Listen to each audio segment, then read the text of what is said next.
Assalamualaikum warahmatullahi wabarakatuh. Halo semuanya, saya Ditya Pranggala Fauzi. Selamat datang di acara obrolan kita. Di obrolan kita kali ini, kita akan berbagi inspirasi dan juga wawasan kepada teman-teman semuanya.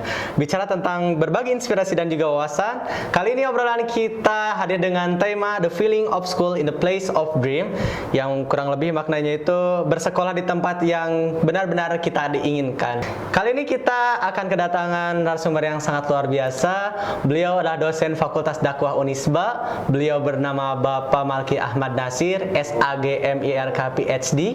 Beliau lulusan dari UIA, Universitas Islamik Antarbangsa. Langsung saja kita ke beliau. Alhamdulillah teman-teman, kita sudah bersama dengan beliau. Gimana Bapak? Kabarnya sehat Pak? Ya, alhamdulillah. Alhamdulillah sehat ya. Lumayan Pak, perjalanan jauh dari rumah ke sini. Ya, exhausted. Ya. Exhausted.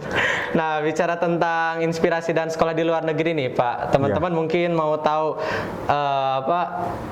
rasanya Bapak kuliah di luar negeri, mungkin lebih spesifik ke Malaysia mungkin ya Bapak ya. Nah, gimana sih Pak rasanya dan feelingnya gitu? Ya sebenarnya dulu begini kan, waktu dulu masih SMA atau aliyah ya, ataupun mualimin begitu ya. Kalau di pondok itu kan Bapak berlangganan majalah Ulumul Quran. Nah itu Ulumul Quran. Jadi di situ kan penulis-penulisnya kan suka ada lulusan dari apa dan sebagainya. Dan itu memberikan motivasi. Jadi ketika lulusan dari luar negeri gitu.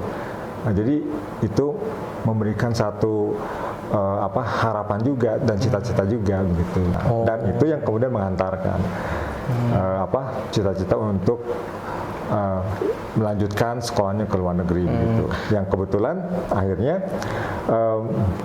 ya di UIA lah gitu ya, ataupun di AUM gitu. Kenapa sampai terfikirkan ke UIA gitu Pak? Kan banyak gitu ya. Betul, karena ayah saya itu dia ketika cerita kalau misalnya waktu itu ke Belanda, jangan katanya. Ke Belanda jauh, atau gimana jangan itu? Karena mungkin ya trauma trauma kan orang tuanya dulu kan waktu zaman peperangan begitu. Itu jadi jangan. Kalau ke Malaysia sangat welcome gitu, artinya didukung gitu. Ya singkat cerita, hanya memilih di UIA. Dan pilihan UIA itu juga sebenarnya dulu kan waktu di pondok juga ada nama universitas yang disebut di Malaysia itu, yang di situ ada internasional gitu. Nah itu yang jadi cita-cita juga, karena di sana katanya disampaikannya dalam dua bahasa ya, bahasa Arab dengan bahasa Inggris begitu. Tapi itu yang S2 saya ya. Kalau S3-nya di ISTEK. ISTEK itu khusus untuk program magister dan doktor gitu. Di Malaysia juga? Sama di Malaysia. Cuman sekarang jadi salah satu fakultas di UIA. Nah kalau yang di ISTEK itu di sana ditawarkan berbagai bahasa Persia, ya, bahasa Turki Utsmani ya, bukan Turki sekarang, Turki Utsmani, terus bahasa Jerman, bahasa Prancis, bahasa Itali, termasuk bahasa yang klasik yaitu Latin dan Greek. Nah juga mau tahu gini Pak, perjalanan Bapak dari Indonesia ke Malaysia tuh gimana nih Pak? Ada gonjangan gitu kan, atau ujian, cobaan kayak gitu? Sebenarnya secara umum ya oke saja ya waktu waktu melanjutkan. Tapi yang pertama waktu pendaftaran kan, jadi mendengar orang ngomong dalam bahasa Inggris kan nanya gitu, ataupun cerita, itu hanya sanggup 5 menit saja. Sanggup mendengar 5 menit saja. Setelah itu udah langsung konsentrasi buyar, blank dan nggak paham. Itu artinya apa? Artinya ada masalah dengan listening. Kita tidak terbiasa ya mendengar. Jadi konsentrasi itu hanya sanggup 5 menit atau sampai 10 menit. Jadi setelah itu langsung, dan sangat susah. Kalau boleh tahu Bapak dulu ketika di Malaysia itu beasiswa atau pribadi gitu, Pak? S2 pribadi. Oh, S2 pribadi. S2 pribadi. S3 juga sama, tapi saya sambil bekerja. Oh, jadi S3 sambil bekerja juga di sana? Ya, bekerja sebagai namanya research assistant ya. Wah, research assistant. Ya, jadi bekerja di perpustakaan. Jadi mencari data dan sebagainya. Makanya saya sambil tahu buku ini ada di mana, di rak apa dan sebagainya. Dan makan pun enggak jarang, karena kebetulan tempat yang di Istek itu kan dia jauh ya dari, maksudnya dari library itu? Bukan, maksudnya dari tempat ya di situ ada jual beli gitu, kan harus keluar. Jadi kadang-kadang bawa makan ya cukup, misalnya biskuit ya, berapa biji itu makan siang. Oh, makanan dingin. Iya, makanannya itu. Jadi minum dah. Kadang-kadang berbagi dengan kawan yang sama-sama juga, ini biskuitnya misalnya ada 2, satu-satu lah gitu. Satu-satu. Iya, itu. Biskuit roti atau kayak gitu ya, Pak? Iya, jadi sangat prihatin. Betul. Tapi mungkin kalau orang di sini kalau belum makan nasi belum makan gitu ya, kayak gitu. Iya, kalau sarapan iyalah, tapi maksudnya untuk makan siang sampai, jadi kadang-kadang nggak pulang, pokoknya dari pagi masuk, setelah itu pulang. Dia masuk jam 8, pulang jam 5. Itu di perpustakaan. Malah kadang-kadang sampai begini, pas kita lagi di perpustakaan terus ada orang ya, siapa gitu yang mau, itu dianggap mengganggu. Mengganggu karena nggak ada orang di perpustakaan itu, ya. Jadi dianggap mengganggu kenyamanan, ya, riset dan sebagainya. Nah, itu salah satunya, dan benefitnya luar biasa. Jadi saya banyak belajar dan sebagainya. Dan tentu saja yang paling penting itu kan memotivasi. Karena begini, perasaan malu. Para sarjana itu udah nulis berjilid-jilid, ya? Iya, betul. Maksudnya orang Muslim ya. Iya, betul. Kenapa kita hanya membaca saja begitu? Kemudian juga orientalis, sarjana dari Eropa juga sama. Menguasai, Pak ya? Iya. Kenapa kita tidak bisa? Makanya harus bisa juga, minimal kita harus membaca mereka. Itulah motivasinya. Jadi di sana itu peluang bekerja itu kan ada yang research assistant, ada teaching assistant. Jadi ada kawan-kawan yang dia bekerja dengan cara mengajar. Nah, saya pengalaman itu enggak saya dapatkan. Di pengalaman itu saya dalam bentuk penelitian ya. Dan itu doa yang saya ungkapkanlah kepada Allah sebelum, ya Allah, kalau saya dapat pekerjaan, kalau bisa inginnya kerjanya yaitu di perpustakaan. Di perpustakaan ya. Jadi Allah mengijabah. Ya, Alhamdulillah. Ya, di samping ada pekerjaan seperti mengajar Iqra ya. Oh, di Malaysia juga mengajar juga sama ya? Sama, kalau itu dari rumah ke rumah. Itu hampir keumuman lah mahasiswa Indonesia.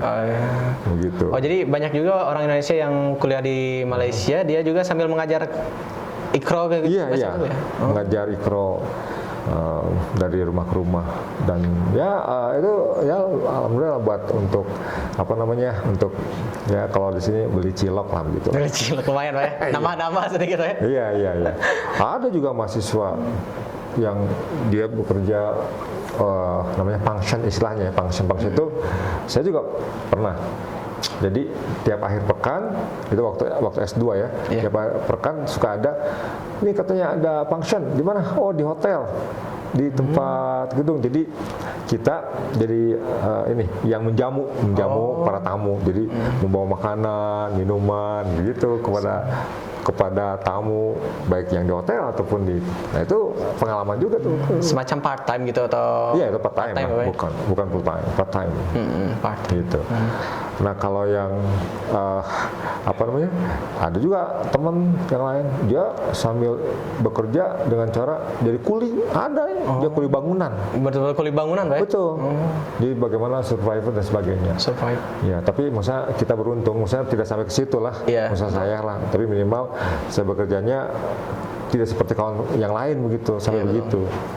Tapi tidak saya membuat itu sebagai satu kebanggaan ya. Iya, betul. Kerja yang gitu. Tapi yang selalu saya ceritakan dimanapun adalah kesuksesan karena punya dan dekat dengan dosen, nah itu. Kemudian dekat dengan dengan orang-orang yang menginspirasinya, itu yang selalu saya sampaikan. Oke. Begitu. Nah, ada nggak Pak tips dan trik nih buat misalnya teman-teman gimana caranya supaya bisa survive, terus juga bisa apply di luar negeri, terutama mungkin di Malaysia. Iya. Gimana nih tips dan triknya? Sekarang mudah, sangat mudah dan banyak akses. Sekarang ada beasiswa LPDP, ada Menkeu, ada yang BRIN dan seterusnya. Dulu nggak ada zaman saya. Makanya dulu waktu zaman kuliah S1 dulu, kalau ingin kuliah ke luar negeri harus jadi CADOS. CADOS itu artinya calon dosen. Jadi ikutan calon dosen, baru bisa kuliah ke luar negeri. Oh, ada jalur CADOS? Iya, namanya CADOS, calon dosen. Itu jalur yang bisa, ya tapi kan saingannya kan banyak. Banyak, pasti. Kedua, ikut program yang dapat beasiswa dari luar, kayak DAAD ya, itu untuk Jerman. Kemudian, tapi ya harus belajar dulu bahasa Jerman. Nah, itu kan muskilah ya. Bahasa ya. Betul. Kemudian Aminef Foundation itu yang Amerika punya. Nah, harus bahasa Inggris harus udah matang gitu. Kalau sekarang triknya ya pertama mumpung masih kuliah harus diimprove, artinya harus ditingkatkan bahasanya, harus dipersiapkan bahasanya, dan boleh mengakses yaitu dengan berbagai beasiswa yang sudah ada. Iya, betul. Bisa LPDP ataupun yang lainnya. Malah pemerintah Turki pun membuka, pemerintah Brunei membuka, dan itu kita bisa melihat websitenya begitu.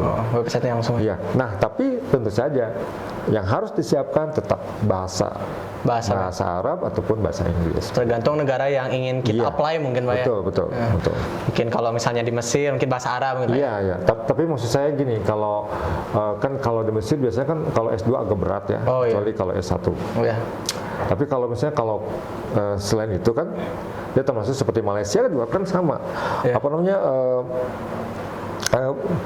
Mewajibkan bahasa Arab juga ya untuk program, kalau misalnya studinya tentang agama Islam ataupun tentang dirosah ya.